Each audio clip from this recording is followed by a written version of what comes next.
주님의 사랑하심을 전합니다. 오늘 예수님의 비유 강해 8번째 시간입니다. 누가복음 12장 13절에서 21절 말씀입니다. 함께 봉독하시겠습니다. 무리 중에 한 사람이 이르되 선생님, 내 형을 명하여 유산을 나와 나누게 하소서 하니 이르시되 이 사람아, 누가 나를 너희의 재판장이나 물건 나누는 자로 세웠느냐 하시고 그들에게 이르되 삼가 모든 탐심을 물리치라. 사람의 생명이 그 소유의 넉넉한 데 있지 아니하니라 하시고 또 비유로 그들에게 말하여 이르시되 한 부자가 그 밭에 소출이 풍성함에 심중에 생각하여 이르되 내가 곡식 쌓아둘 곳이 없으니 어찌할까 하고 또 이르되 내가 이렇게 하리라. 내 곳간을 헐고 더 크게 짓고 내 모든 곡식과 물건을 거기 쌓아두리라. 또 내가 내 영혼에게 이르되 영혼아, 여러 해 쓸 물건을 많이 쌓아두었으니 평안히 쉬고 먹고 마시고 즐거워하자 하리라 하되 하나님은 이르시되 어리석은 자여, 오늘 밤에 네 영혼을 도로 찾으리니 그러면 네 준비한 것이 누구의 것이 되겠느냐 하셨으니 자기를 위하여 재물을 쌓아두고 하나님께 대하여 부요하지 못한 자가 이와 같으니라.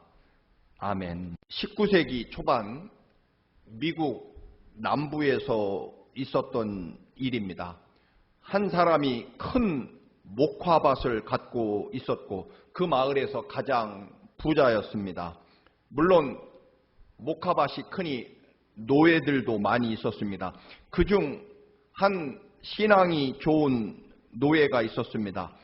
그는 그 고달픈 노예 생활 중에서도 늘 감사하며 기쁨이 넘쳐 생활하고 있었습니다. 그래서 주인이 이 노예에게 목사라는 별명을 붙여 주었습니다. 그 이름이 모세였기에 모세 목사, 패스터 모세라는 이름으로 불러주게 됩니다. 어느 날 늘 기쁨이 가득하던 이 모세 노예의 안색이 슬픔으로 가득했습니다. 주인이 깜짝 놀라 모세에게 묻습니다. 모세 목사, 오늘 안색이 참 안 좋은데 무슨 큰일이라도 있는가? 어디 아픈가? 노예인 모세가 대답합니다. 주인님, 그렇지 않습니다. 실은 어젯밤 꿈에 하나님께서 내일 이 마을에서 가장 큰 부자가 죽을 것이라고 말씀하셨습니다. 이 말을 들은 주인은 충격과 두려움 때문에 온종일 골방에서 문을 잠그고 하나님, 제발 한 번만 더 살려주십시오라고 울부짖었습니다. 저녁때가 되어 이제는 지쳐서 바닥에 쓰러져 있는데 한 노예가 밖에서 소리쳤다고 합니다. 주인님, 모세 목사가 목화밭에서 노래하며 일을 하다가 그만 숨을 거두었습니다. 라는 소식이었습니다. 하나님 나라에서 가장 부자가 누구인지에 대해서 말씀하는 그런 이야기일 것입니다. 오늘 예수님의 비유 어리석은 부자에 대해서 말씀합니다. 여러분, 예수님의 말씀은 언제나 그 중심은 하나님 나라, 하나님 나라가 어떤 곳이며 또 하나님 나라를 살아갈 사람은 어떻게 살아야 할 것이며 또 하나님 나라에 가면 어떤 일이 일어날 것인지에 대해서 정말 예수님이 선포하신 대부분의 말씀은 하나님 나라에 포커스를 맞추고 있습니다.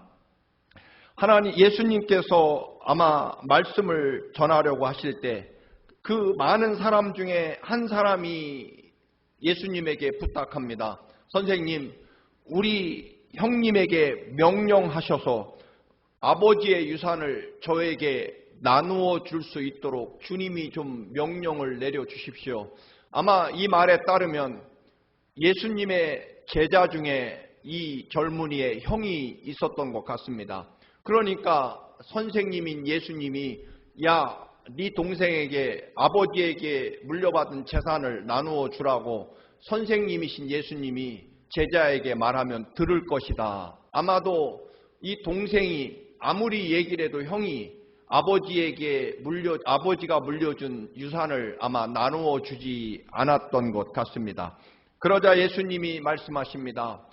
누가 나를 재산을 나누는 재판장으로 삼느냐 하면서 모든 욕심을 물리쳐라. 사람의 생명이 물질, 소유에 넉넉한 데 있지 않다라고 말씀하시면서 이제 어리석은 부자에 대해서 비유를 말씀하고 계십니다. 여러분, 하나님 나라에 대해서 설명하고 계신 예수님, 그리고 하나님 나라를 선포하시는 예수님에 대해서, 예수님은 우리가 어떻게 하나님 나라를 이루고 또 우리가 어떻게 하나님 나라에 갈 것인가에 대해서 예수님의 온 관심과 또는 말씀이 그곳에 집중되어 있음에도 불구하고 이 한 젊은이는 결국 아버지의 재산, 유산을 아직 형이 분배해 주지 않는 것에 대한 불만과 그리고 온통 관심이 그 재산, 아버지가 물려준 유산에 있었습니다. 그리고 예수님에게 찾아온 이유도 형이 예수님을 잘 따르고 있기에 예수님이 명령하면 네 동생에게 빨리 동생의 유산을 나누어 주라고 명령하면 형이 따를 것 같아서 예수님에게 부탁을 하는 것입니다. 여러분, 하나님 나라에 대해서 여러분은 어떻게 생각하십니까? 이 즈음에 새벽에 창세기를 강해합니다. 창세기 강해하면서 여러분, 하나님이 정말 아담과 하와에게 주신 그 천국과도 같은 에덴 동산은 과연 어떤 곳일까요? 여러분, 그곳이 아무런 일도 하지 않고 놀고 먹는 그런 곳일까요? 아닙니다. 2장에 보면 분명히 하나님께서는 에덴 동산을 창설하시고 아담에게 이 에덴 동산을 경작하고 그리고 돌보라고 말씀하십니다. 잘 관리하라고 말씀하십니다. 즉 에덴 동산에서도 분명히 하나님께서 경작, 밭을 갈고 씨를 뿌리고 농사를 짓고 하는, 그리고 에덴 동산을 잘 관리하는 사명을 아담에게 맡기셨다는 것입니다. 결국 천국이라고 하는 것은 가능한 한 편안하게 일 안 하고 놀고 먹을 수 있는 곳, 혹은 우리가 하나님께 은혜와 축복을 받은 것이 마치 편안하게 일은 적게 하고 돈은 많이 받아서 부자가 되어서 남들보다 훨씬 더 적게 수고하고 편히 즐기며 살 수 있는 것이 하나님이 주신 축복이라고 우리는 간혹 오해합니다.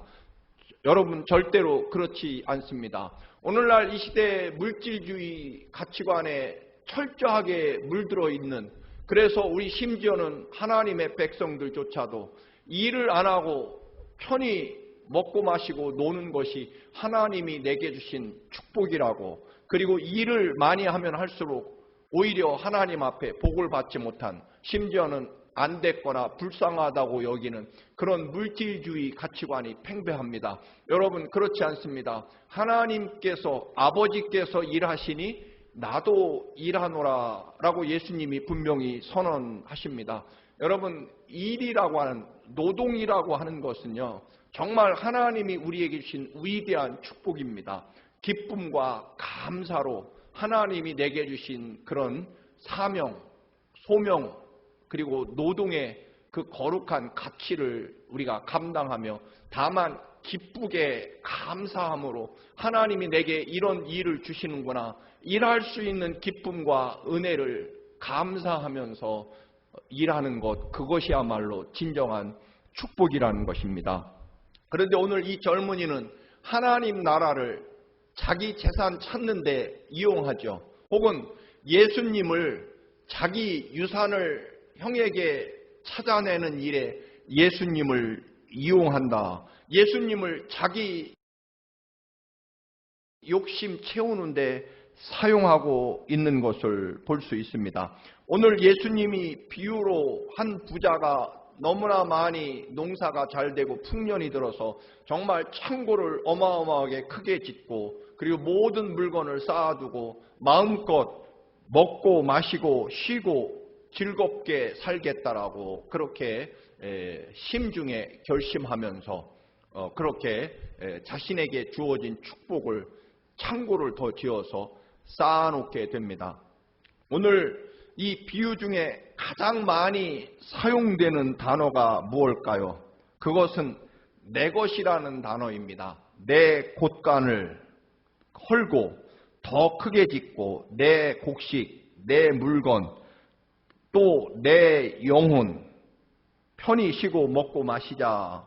그렇게 나라고 하는 단어가 가장 많이 등장합니다. 여러분, 하나님 나라는요, 내 것, 이런 단어가 사라지고 하나님의 뜻과 하나님의 영광과 은혜가 내 삶과 내 입에서 매일매일 고백되어지는 것. 하나님을 만나기 전에 내 입에서 가장 많이 나온 것은 내 것, 내 소유, 혹은 내 기쁨, 내 즐거움, 내 편안함, 내 자존심, 내 체면, 내 명예, 이런 것들이었지만 하나님을 진정으로 만나고 나면 우리는 변화되는 그런 기쁨과 또는 하나님의 나라를 향해 걸어가는, 그리고 하나님 나라를 바라보는 우리들의 입에서 그런 가장 많이 사용되는 그런 고백되는 단어는 하나님의 뜻, 하나님의 영광, 하나님의 은혜, 감사, 그리고 하나님 앞에 믿는 믿음과 순종, 이런 단어들이 우리들의 삶과 입에서 끝없이 고백되는 것, 그것이 비로소 하나님의 나라와 하나님의 백성에 점점 가까이, 즉 하나님 나라에 멀지 않는 그런 삶을 살아가는 것입니다. 여러분, 우리 기독교는 늘 예수 그리스도에게 가까이 가면 갈수록 내 것이 사라지고 하나님과 예수 그리스도 그리고 이웃이 늘 우리들의 삶 속에 가장 큰 관심에 집중하는 초점이 바로 예수 그리스도에게 있다라고 하는 것입니다. 감리교회를 시작한 잔 웨슬리 목사님은 처음에 목사가 되어서 30파운드의 사례비를 받았다고 합니다. 그때 30파운드의 월급을 받아서 2파운드를 이웃을 위해 사용했다고 합니다. 그런데 나중에 이제 교회가 성장하고 또 나름대로 감리교라고 하는 그런 거대한 조직을 이끌게 되다 보니 나중에는 120파운드를 월 사례비로 받게 됩니다. 그런데 그는 여전히 92파운드를 이웃을 위해 사용했다는 것입니다. 그리고 38파운드, 그 자신의 생활비는 8파운드만 늘어났고 나머지 92파운드는 여전히 이웃과 하나님 나라를 위해 사용했다는 그런 이야기가 전해집니다. 여러분, 세상에서 부유해진다라고 하는 것, 그 기준은 당연히 돈일 것입니다. 물질일 것입니다. 혹은 아마 권력이나 지위를 말할 것입니다. 그러나 여러분, 하나님 나라는 그 가치가 전혀 그렇지 않습니다. 여러분, 오늘 부자는 정말 풍년이 들었습니다. 어마어마하게 수확을 거둘 수 있었습니다. 물론 열심히 땀 흘리고 애썼겠지만 여러분, 풍년이 들기 위해서 가장 중요한 조건은 옛날에는 날씨였습니다. 요즘에 한국에 어마어마한, 또는 중국에 지금 어마어마한 홍수로 지금 굉장히 어려움을 겪고 있습니다만, 여러분, 하나님께서 적당한 일기, 햇볕과 비를 내려주시지 않으면 여전히 우리는 절대로 우리의 소출이 풍성할 수 없다라고 하는 것입니다. 결국 어마어마한 소출을 거둘 수 있었다라고 하는 것은 결국 하나님의 은혜인 거죠. 그런데 내 것으로 삼습니다. 내 소유, 내 창고, 또는 내 즐거움, 내 평안함, 이런 것들로 결국 바꾸어 버리게 되는 거죠. 여러분, 흔히 졸부라는 단어가 있습니다. 졸부는 갑자기 부자가 됐다, 그것만을 말하는 것이 절대 아닐 것입니다. 어떻게 노력해서 혹은 갑자기 부자가 됐느냐, 그게 아니라 결국은 그 번 돈을 갑자기 벌었든 오랫동안 저축해서 모은 돈이든 그 돈을, 그 물질을 어떻게 사용하느냐, 정말 사회와 이웃을 위해 혹은 하나님의 나라를 위해 사용하느냐 그렇지 않느냐를 가지고 우리는 졸부냐 혹은 정말 존경받는 부자냐라고 하는 것을 결정할 것입니다. 여러분, 감사가 없는 사람은요, 결국 만족하지 못한 사람입니다. 여러분, 감사가 없는 사람은 복을 덜 받은 사람이 아니라 결국 그 은혜를 하나님 것으로 여기지 않고 그리고 만족할 줄 모르는 사람을 우리는 감사 없는 사람이라고 볼 수 있습니다. 오늘 부자가 쌓아둘 곳이 없어서 너무나 어마어마하게 풍년을 이루어서 그 곡식을 쌓아둘 곳이 없어서 창고를 더 새로 지을 정도가 됩니다. 그런데 여러분, 왜 쌓아둘 곳이 없었을까요? 창고가 없어서 오늘 부자는 그렇게 생각합니다. 창고가 부족해서 또는 너무 엄청난 풍년이 들어서 지금 원래 있었던 창고에 곡식을 다 쌓아둘 수 없어서 새 창고를 짓겠다는 것입니다. 그런데 여러분, 하나님 나라, 하나님의 눈으로 또는 믿음의 눈으로, 영적인 눈으로 바라본다면 여러분, 창고가 없어서 쌓아둘 곳이 없는 게 아니라 베풀고 나누지 않아서 하나님의 은혜와 사랑에 감사할 줄 몰라서 쌓아둘 곳이 없을 뿐이다라고 하는 것입니다. 쓰지 않아서, 즉 내 것으로만 모아들였기 때문에 쌓아둘 곳이 없는 거죠. 여러분, 우리의 삶도 마찬가지일 것입니다. 쌓아둘 곳이 없는 것이 아니라 베풀지 않고 나누지 않고 그리고 하나님께 감사하지 않기 때문에 쌓아둘 곳이 없다라고 하는 것입니다. 결국 하나님 나라에서 이런 사람은 가난한 사람이다. 하나님 나라의 가치 기준으로 보면 이 영혼은 참으로 가장 불쌍하고 불행한 영혼이다.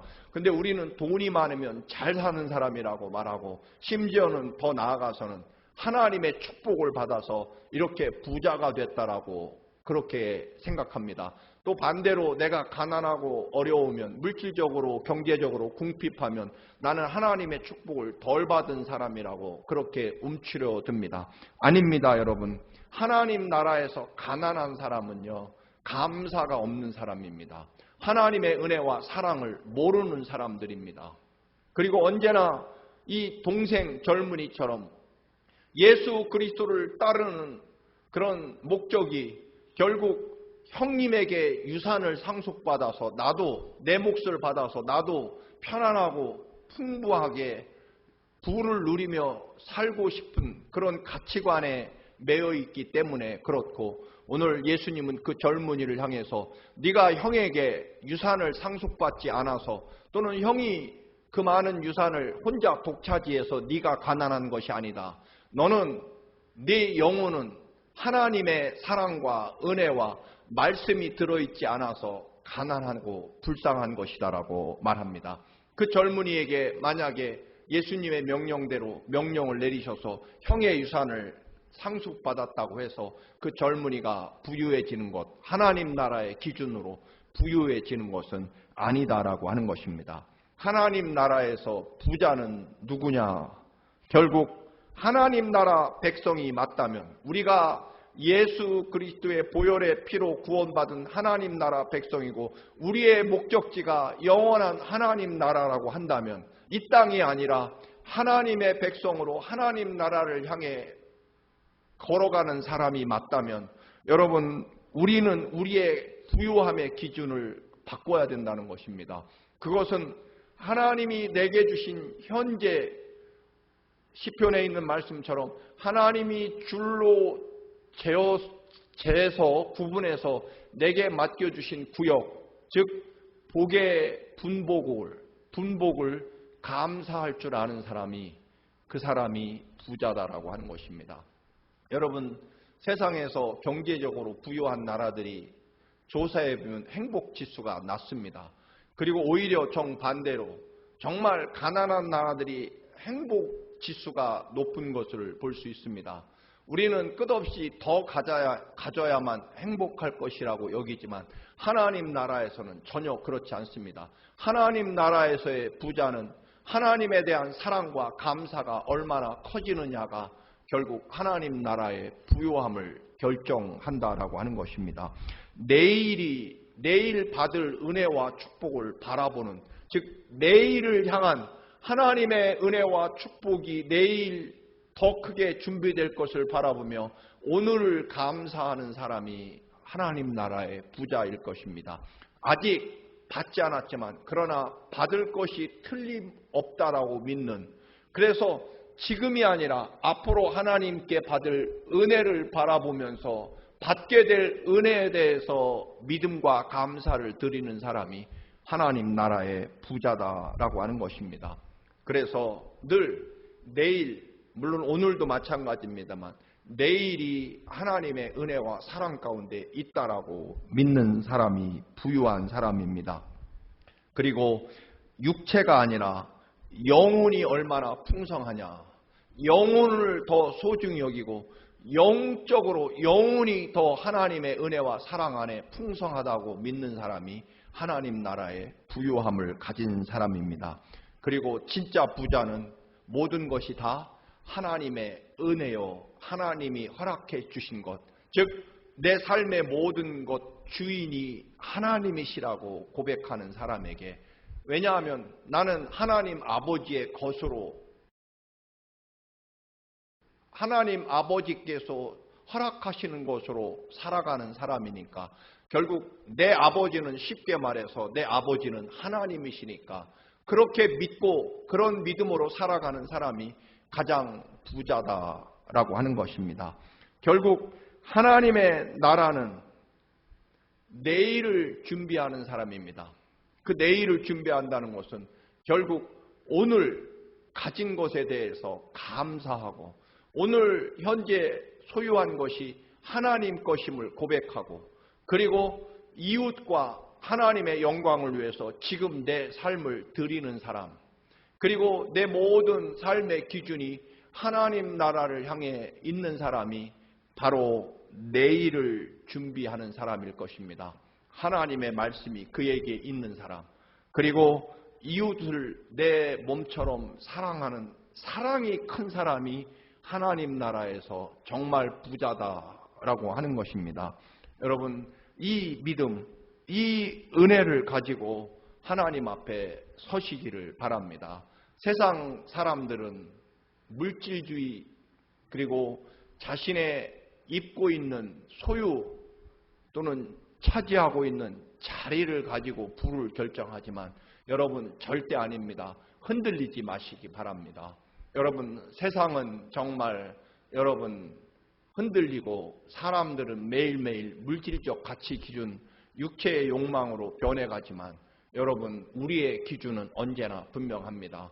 우리는 하나님의 은혜 안에 사는, 하나님의 은혜와 사랑을 얼마나 소유하느냐가 우리가 하나님 나라의 부요함을 결정한다. 그래서 우리는 모두가 세상 사람보다 하나님 아버지의 거룩한 자녀로 살기에 우리는 가장 큰 부자입니다.